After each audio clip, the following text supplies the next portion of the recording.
Mən şəxsən Ramiz Çovdarovun oyunundan zövq aldım. Və bu adama dünya çempionatının ən yaxşı oyuncusu nominasiyası veriləndə inanın bəlkə ondan çox mən sevindim. Mən də inansam, amma bir şey də var. Həqiqətən var. Ramiz çox maraqlıdır. Məsələn, idmançı, məsələn, bir futbolçunu küçədə gedəndə müəyyənləşdirmək olar da bu futbolçudur. Ramizin çox qəribə bədən quruluşu var. Bax, küçədə görsən tanımayan insan. Deyirsən ki, bu insan futbolçudur, inanmazsan.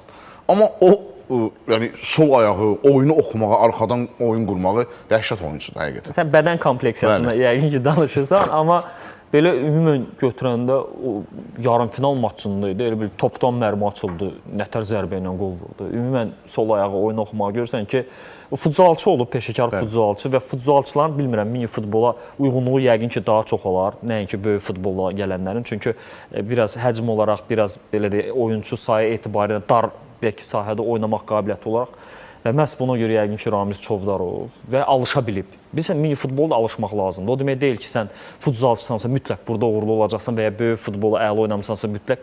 Bu da belə bir spesifik oyundur, burada uyğunlaşmaq lazımdır.